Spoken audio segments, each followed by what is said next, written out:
Assalamualaikum warahmatullahi wabarakatuh. Perkenalkan, saya Nurdin Miftahul Ulum, mahasiswa semester 5 Pendidikan Ilmu Pengetahuan Sosial Institut Pendidikan Indonesia. Nah, dalam UAS kali ini, dalam mata kuliah statistika, saya akan membahas tentang uji Wilcoxon. Apa sih itu uji Wilcoxon? Nah, uji Wilcoxon merupakan suatu uji statistik yang penamaannya itu diambil dari nama penemunya, yaitu Frank Wilcoxon. Uji ini merupakan uji komparasi untuk data saling berkorelasi atau dependen. Nah, jadi uji Wilcoxon ini digunakan untuk membandingkan data yang saling berkorelasi atau saling berhubungan gitu.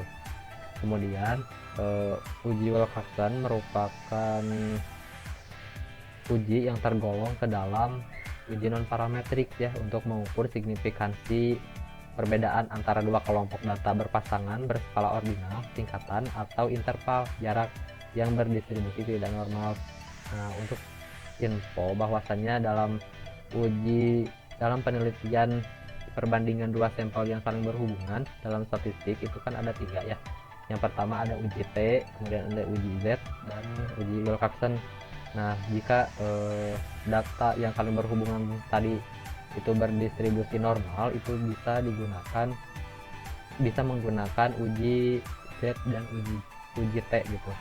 Sedangkan untuk pendistribusian tidak normal itu bisa menggunakan uji Wilcoxon ini. Seperti itu. Data yang saling berkorelasi itu seperti apa? Nah, dalam penelitian kita membandingkan gitu ya sebuah metode, ketika di kelas membandingkan sebuah metode sebelum dan sesudah menggunakan gitu. Nah, data sebelum itu seperti apa, data yang sesudahnya itu seperti apa. Nah, itu kan saling berhubungan. Nah, jadi membandingkan metode gitu ya subjeknya. Jadi dari dalam satu kelas. Jadi sebelum dan sesudahnya gitu. Kemudian langkah-langkah pengujian Wilcoxon. Yang pertama, kita merumuskan hipotesis penelitian atau dugaan sementara penelitian. Nah, dalam penelitian kuantitatif itu kan kita harus melakukan hipotesis terlebih dahulu dari hasil penelitian kita. Di uji ini juga sebutkan hipotesisnya seperti apa gitu. Kemudian hitung nilai selisih dari setiap data. Nah, data yang ada dua tadi itu dihitung selisihnya berapa dari data 1 ke data 2 itu seperti apa, berapa gitu selisihnya nilainya. Kemudian tentukan peringkat atau ranking dari data yang dihasilkan pada langkah kedua. Nah, dari nilai selisih tadi kita lakukan perankingan gitu. Untuk data yang paling kecil itu diberi ranking 1 gitu ya, sampai yang terbesar gitu.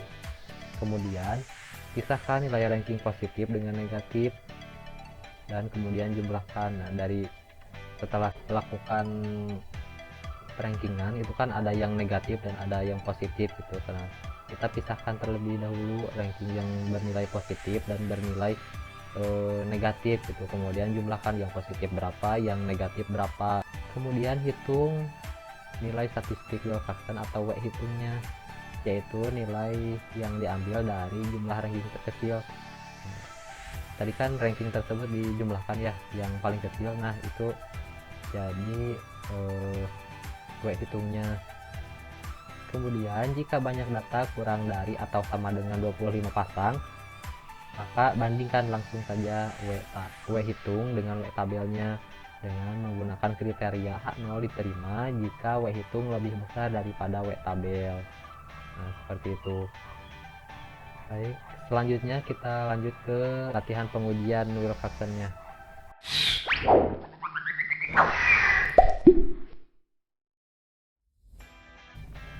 Baik, selanjutnya kita menuju ke praktik pengerjaan atau praktik penyelesaian dari uji Wilcoxon. Nah, yang pertama tadi kan disebutkan bahwasanya langkah pertama adalah menentukan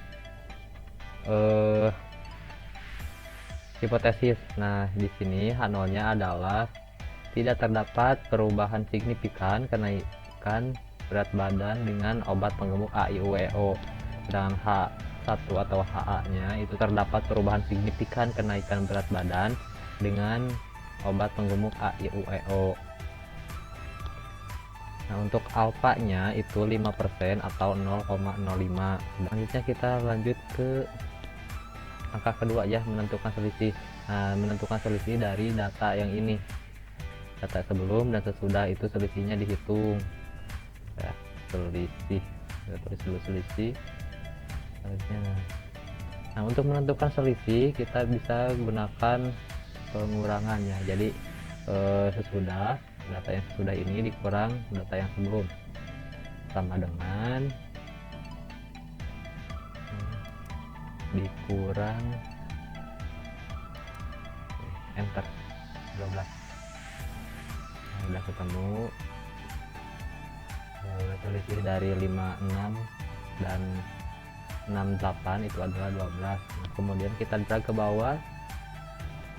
Nah, sudah didapat data selisih dari semua data tersebut. Nah, selanjutnya kita menentukan perankingan. Nah, jadi untuk perankingan data selisih yang ini jangan langsung dimasukkan ke sini, tapi diabsolutkan terlebih dahulu. Nah, kita tulis lagi ya 12, kita tulis lagi 12, 13, 20, 8, 2, 5, 6, 10, 1, dan 12 lagi. Nah, setelah diabsolutkan seperti ini, kita ubah urutannya menjadi dari yang terkecil ke paling besar. Oke. Dan N. Nah.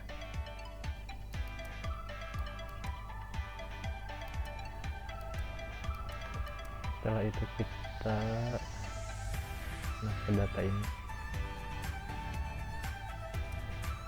klik sort small to largest. Nah, jadi sudah berurutannya dari 1, 2, 5 dari data yang terkecil sampai data yang terbesar gitu. Nah, setelah itu kita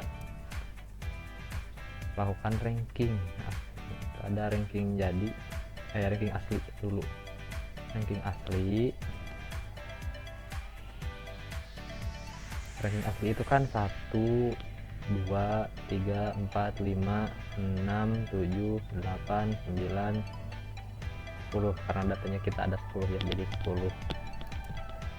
Kemudian ada ranking jadi. Nah, ranking jadi ini diambil dari data yang ini ya. Nah, data 1 itu kan hanya ada 1, jadi kita tulis lagi 1. Kemudian data 2 hanya ada 1 juga, jadi tulis lagi 2. Kemudian data 5 itu jadi ranking 3, data 6 jadi ranking 4, 8 jadi ranking 5, 10 jadi ranking 6. Nah, ini ranking 7 itu ada 2, nilai 12 nya ada 2. Nah, ini kan datanya ada sama, nilainya sama 12, masa rankingannya berbeda gitu kan. Nah, untuk supaya adil maka ada caranya, yaitu dengan ranking asli ini kita jumlahkan 7 tambah 8, 15.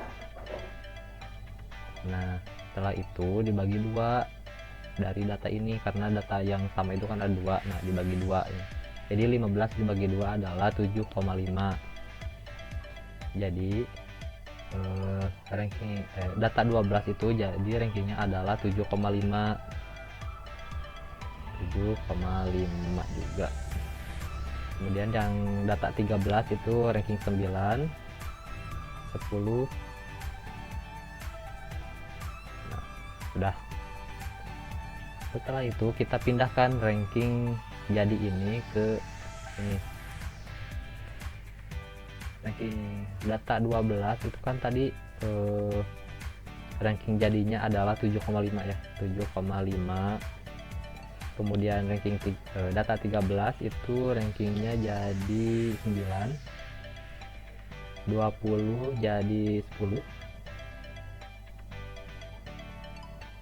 8, 5, 2, 2, 5 jadi ranking 3, kemudian 6 ranking 4, 10 ranking 6, 1 ranking 1, 12 tadi ya 7,5, 12 tuh. Nah ini ranking jadinya sudah tuh. Nah kita jumlahkan biar datanya sesuai ya, takutnya ada yang cashflow hitungnya. Kita jumlahkan sama dengan sum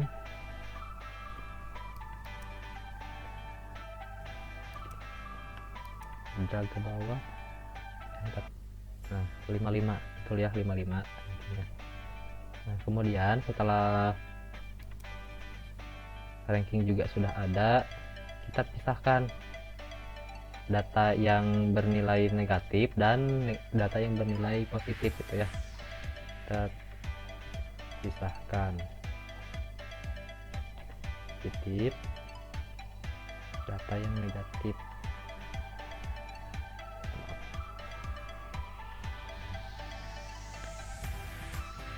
Nah 12 itu kan positif ya, jadi kita tulis lagi 7,5 di sini. 13 juga ranking 9,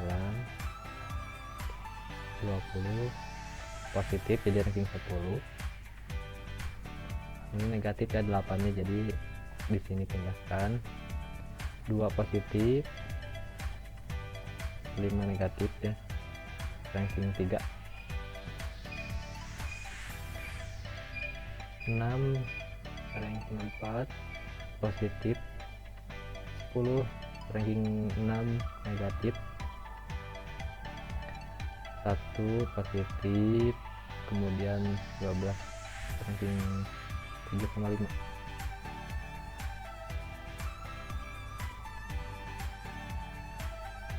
Nah selanjutnya kita jumlahkan dari setiap data yang positif dan negatif ini, kita jumlahkan ya. Kita drag aja dari sini ya. Nah kita udah ketemu nih nilai W hitungnya. Tadi kan nilai W hitung itu nilai yang terkecil, yaitu 21 berarti ya, 21. Kita simpan di sini saja. W hitung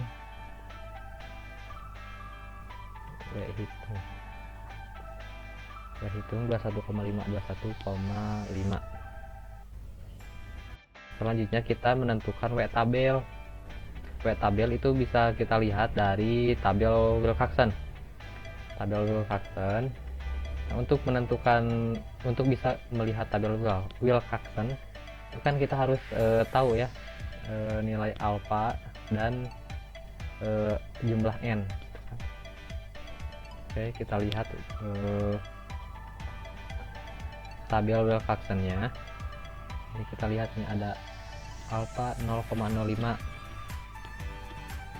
Oke, ke kiri kanan.